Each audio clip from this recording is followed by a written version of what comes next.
Auckland's mayor sets off alarm bells in the share market, while our data on mental health and substance use may not be up to scratch, and Russia's warning as the US looks at supplying Ukraine its most advanced missiles yet. Tamaria, I'm Sherry Kinnear, and these are the latest New Zealand Herald headlines. Wayne Brown sent a shudder through the share market with his comments yesterday about Auckland Airport.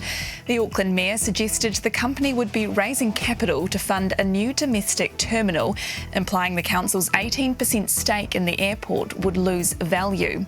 Trading for the publicly listed company was halted for about an hour until the airport clarified it had no such plans.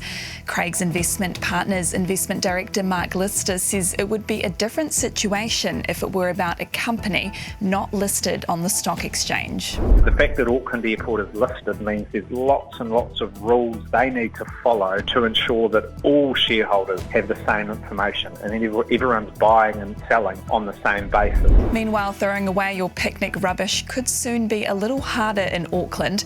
Our newsroom yesterday revealed the council could remove about a third of all public rubbish bins under Wayne Brown's proposed budget cutbacks.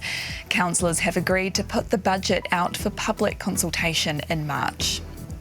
A friend of the young jockey killed in a race fall at Ashburton Racecourse says the shock of her being taken so tragically and so young is completely numbing. Megan Taylor died after her horse Red Orchid was one of 4 to fall 350 metres from the end of race 2.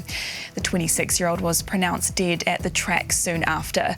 Police say WorkSafe have been notified while Taylor's family have asked for privacy. New Zealand's data on mental health conditions and substance use may not be up to scratch. An editorial published in the New Zealand Medical Journal warns a sufficient study hasn't been conducted in nearly 20 years. Lead author Dr. Helen Lockett says investments into mental health and addiction services are guided by these studies. Good data allows us to plan well now and for the future, to understand how effective our supports are being. Tracking over time is also important. Russia's foreign ministry is warning the US that its latest moves to help Ukraine could prompt a response from Moscow. A ministry spokesperson says the US had effectively become a party to the war, following reports that it will provide Kiev with Patriot surface-to-air missiles, the most advanced the West has yet offered. She did not specify what the consequences might be. And Prince Harry has accused the royal family of resenting the Duchess of Sussex's popularity during the couple's royal tour of Australia and New Zealand. Meghan Markle announced her first pregnancy in Australia in 2018.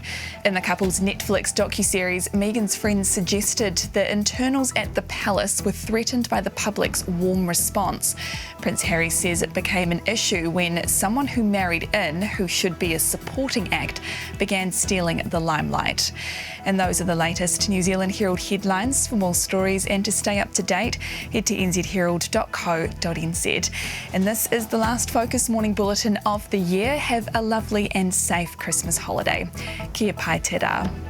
Thanks for checking out our YouTube channel. To stay up to date with all the latest news from the New Zealand Herald, click the subscribe button below or check out one of the videos here, and head over to nzherald.co.nz for more details on these stories and more.